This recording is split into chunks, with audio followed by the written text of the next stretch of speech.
क्या आपको पता है कि प्रकृति में हमारे चारों ओर लगभग 5,000 तरह के ऑर्गेनो हैलाइड्स मौजूद हैं? 5,000? ये तो बहुत बड़ा नंबर है। हाँ, और ये सिर्फ लैब में बने केमिकल्स नहीं है, बल्कि समुद्री शैवाल मतलब एल्गी और कई दूसरे जीवों में भी बनते हैं। ऐसा लगता है जैसे प्रकृति खुद एक बहुत बड़ी केमिस्ट है। बिल्कुल। और आज हम प्रकृति के इसी खजाने से एक खास परिवार को समझने की कोशिश करेंगे। Halo alkane. जिन्हें एल्काइल हैलाइड भी कहते हैं। जी, ये वो ऑर्गेनिक कंपाउंड्स हैं जिनमें कार्बन की एक चेन से कोई हैलोजन एटम जैसे क्लोरीन या ब्रोमीन जुड़ा होता है। तो आज का हमारा मिशन दिए गए स्रोतों के आधार पर यह समझना है कि ये कंपाउंड्स आखिर रिएक्ट क्यों करते हैं और कैसे करते हैं। हम इनकी दो मुख्य रणनीतियों का विश्लेषण करेंगे। एक है न्यूक्लियोफिलिक प्रतिस्थापन, जिसमें SN1 और SN2 आते हैं। और दूसरी है विलोपन यानी एलिमिनेशन। चलिए इस केमिकल ड्रामे की शुरुआत करते हैं। और हर कहानी की तरह इसकी भी शुरुआत एक छोटी सी चिंगारी से होती है। आबंध ध्रुवता या बॉन्ड पोलैरिटी। बिल्कुल, यही वो चिंगारी है जिससे सारा एक्शन शुरू होता है। इसे समझने के लिए हमें कार्बन और हैलोजन के रिश्ते को देखना होगा। हैलोजन बहुत इलेक्ट्रोनेगेटिव होते हैं। मतलब थोड़े लालची होते हैं। हाँ, कह सकते हैं वो बॉन्ड में शेयर किए गए इलेक्ट्रॉन्स को अपनी तरफ ज्यादा खींच के रखते हैं। अच्छा। इस खींचतान की वजह से हैलोजन पर हल्का सा नेगेटिव चार्ज आ जाता है और बेचारे कार्बन पर उतना ही पॉजिटिव चार्ज। बस यही छोटा सा चार्ज का बंटवारा कार्बन को एक हॉटस्पॉट बना देता है जिस पर कोई भी हमला कर सकता है। अच्छा, तो मंच तैयार है। अब आते हैं पहली बड़ी रणनीति पर, न्यूक्लियोफिलिक प्रतिस्थापन। स्रोतों के मुताबिक इसकी खोज की कहानी भी बड़ी दिलचस्प है, जो 1896 में जर्मन केमिस्ट पॉल वॉल्डन के साथ शुरू हुई थी। हाँ, और ये रिएक्शन अपने नाम की तरह ही काम करता है। इसमें एक न्यूक्लियोफाइल मतलब एक ऐसी स्पीशीज जिसके पास बहुत सारे इलेक्ट्रॉन होते हैं और वो उन्हें डोनेट करना चाहती है। वो आकर दूसरे न्यूक्लियोफाइल को धक्का मारकर उसकी जगह ले लेती है। बिल्कुल, जिस समूह को बाहर निकाला जाता है उसे हम लीविंग ग्रुप कहते हैं। सरल भाषा में कहें तो एक आया और दूसरा गया।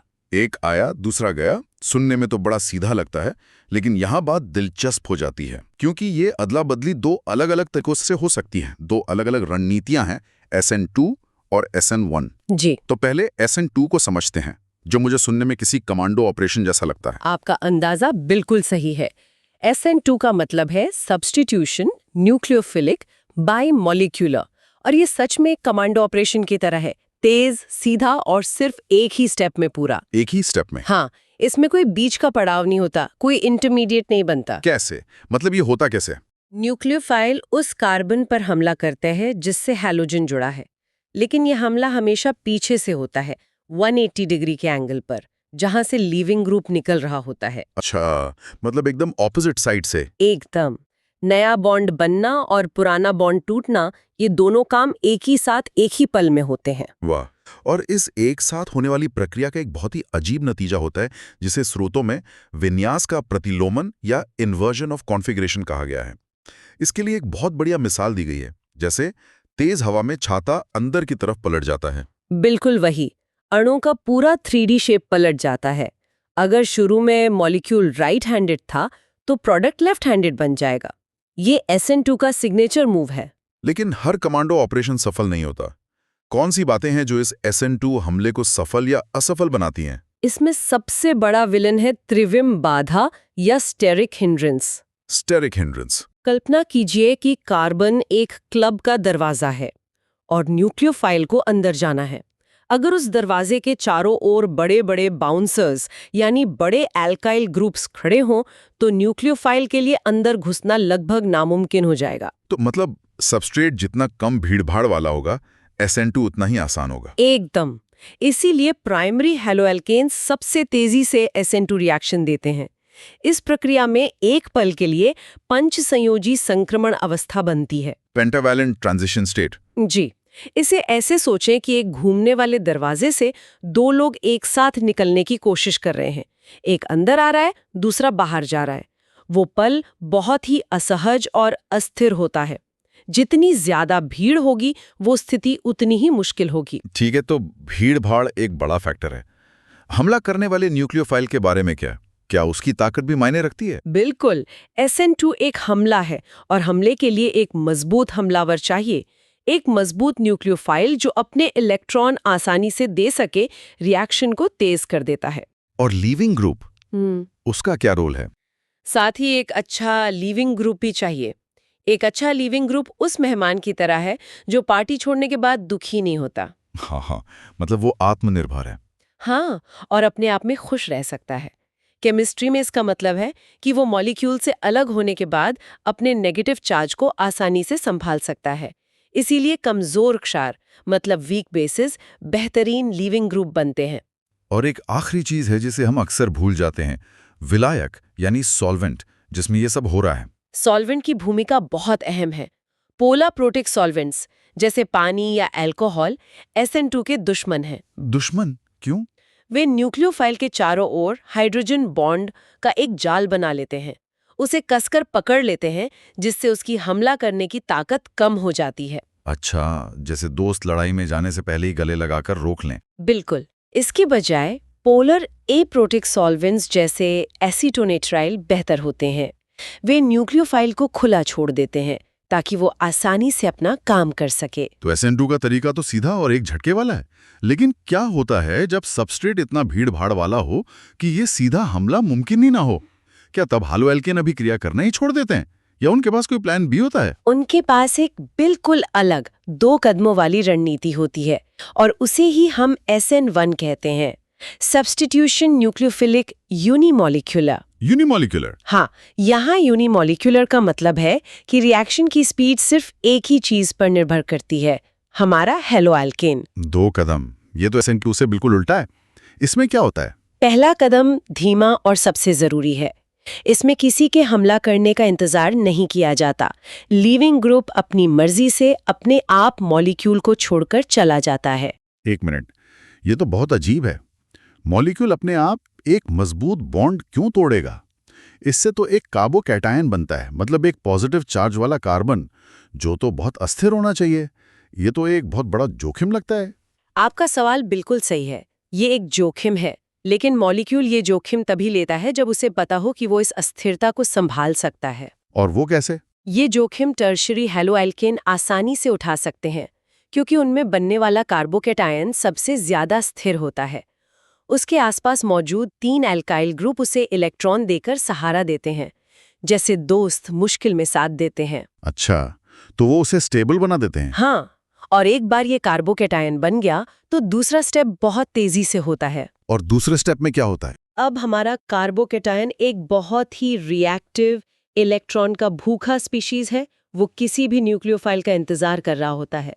जैसे ही कोई न्यूक्लियोफाइल, चाहे वो मजबूत हो या कमजोर, उसके पास आता है, वो तुरंत उससे जुड़कर फाइनल प्रोडक्ट बना लेता है। ओह अच्छा, इसीलिए SN1 में न्यूक्लियोफाइल की ताकत ज्यादा मायने नहीं रखती? बिल्कुल। कार्बोकैटायन इतना बेताब होता है कि वो किसी के भी साथ रिएक्ट कर लेता है। ये तो बहुत दिलचस्प है। तो SN1 में सॉल्वेंट की क्या भूमिका है? क्या वो यहाँ भी कोई खेल खेलता है? यहाँ सॉल्वेंट हीरो की भूमिका निभाता है। पोलर प्रोटिक विलायक जो SN2 के लिए बुरे थे, वो SN1 के लिए सबसे अच्छे दोस्त हैं। अच्छा, वो कैसे? वे उस जोखिम भरे पहले स्टेप में मदद करते हैं। वे कार्बोकैटायन को चारों तरफ से घेर कर उसे स्थिर करते हैं, उसे एक तरह का सेफ्टी नेट देते हैं, जिससे उसका बनना आसान हो जाता है। तो अब तक हमने देखा कि हेलोएल्केन पर बाहर से हमला हो सकता है, जहां कोई आकर हैलोजन को धक्का मारकर निकाल दे। ये एक तरह का कॉर्पोरेट टेक ओवर है। लेकिन क्या हो अगर अणु के अंदर ही एक विद्रोह हो जाए? विद्रोह?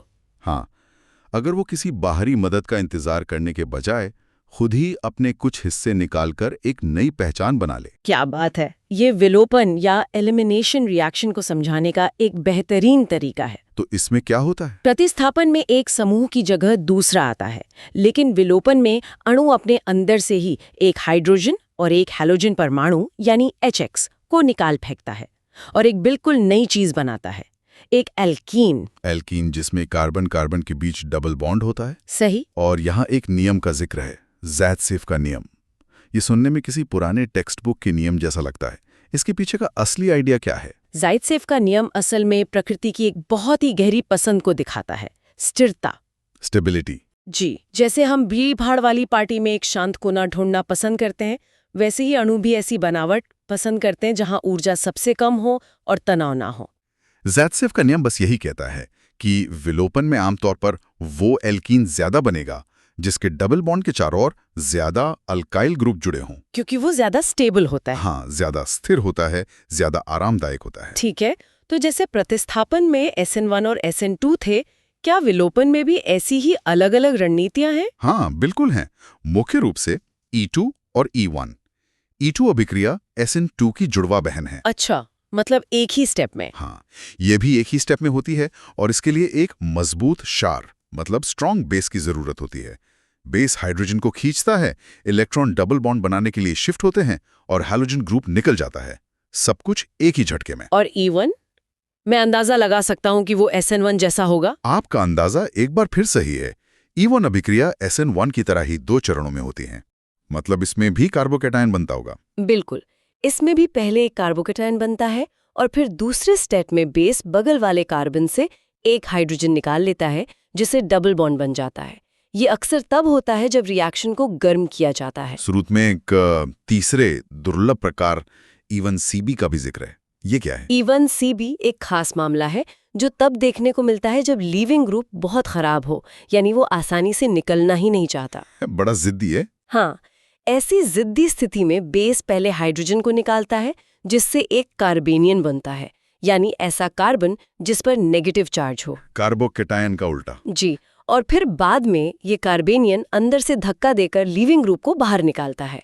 स्रोतों के अनुसार ये तंत्र बायोलॉजिकल सिस्टम्स में, यानी हमारे शरीर के अंदर होने वाली केमिस्ट्री में काफी आम है। तो आज की इस पूरी चर्चा को अगर समेटना हो तो उसका सार क्या है? ये अलग-अलग नाम SN1, SN2, E1, E2, ये असल में हैं क्या? ये असल में एक मॉलिक्यूल की अलग-अलग पर्सनालिटीज हैं जो हालात के हिसाब से बदलती हैं। SN2 एक बेसब्र सीधा हमला करने वाला योद्धा है जिसे खुला मैदान और मजबूत हथियार चाहिए। और SN1? SN1 एक धैर्यवान रणनीतिकार है जो पहले हालात को अपने पक्ष में करता है, मतलब कार्बोकैटायन बनाकर और फिर हमला करता है। और विलोपन अभिक्रियाएं? वे एक आंतरिक क्रांतिकारी हैं जो बाहर से किसी के आने का इंतजार करने के बजाय अंदर से ही बदलाव लाती हैं और एक नई पहचान बनाती हैं। E2 एक संगठित विद्रोह है और E1 एक 2 चरणीय क्रांति है। लेकिन सबसे हैरान करने वाली बात जो स्रोतों से निकल कर आती है वो ये है कि ये अभिक्रियाएं अक्सर एक दूसरे के साथ प्रतिस्पर्धा करती हैं। हाँ, ये बहुत महत्वपूर्ण बात है। SN1 के साथ अक्सर E1 होती है और SN2 के साथ E2। इसका असल में क्या मतलब है? इसका मतलब है कि जब आप एक रिएक्शन करवाने की कोशिश करते हैं तो अक्सर दूसरी भी साथ में होने लगती है। और यहाँ पर एक केमिस्ट के सामने सबसे बड़ी चुनौती आती है। क्या चुनौती? ये एक बहुत ही महत्वपूर्ण सवाल खड़ा करता है। एक रसायनज्ञ मनचाहा उत्पाद पाने के लिए किन विशिष्ट परिस्थितियों का चुनाव करें? वो कैसे ये सुनिश्चित करे कि प्रतिस्थापन हो, विलोपन नहीं, या इसका उल्टा? तो ये सिर्फ विज्ञान के नियमों को जानना ही नहीं है, बल्कि ये कला भी है। बिल्कुल, ये सबस्ट्रेट, बेस या न्यूक्लियोफाइल की प्रकृति और सॉल्वेंट के बीच एक बहुत ही नाजुक संतुलन बनाने की कला है। ये किसी रेसिपी को फॉलो करने जैसा नहीं है, बल्कि एक शेफ बनने जैसा है। अच्छा? आपके पास वही सामग्री है, लेकिन आप तापमान, दबाव और सही सॉल्वेंट चुनकर ये तय करते हैं कि डिश क्या बनेगी। ये नियंत्रित करना कि कौन सी अभिक्रिया प्रमुख होगी, यही कार्बनिक रसायन का असली रोमांच है और ये आगे की खोज के लिए एक बेहद दिलचस्प विषय है।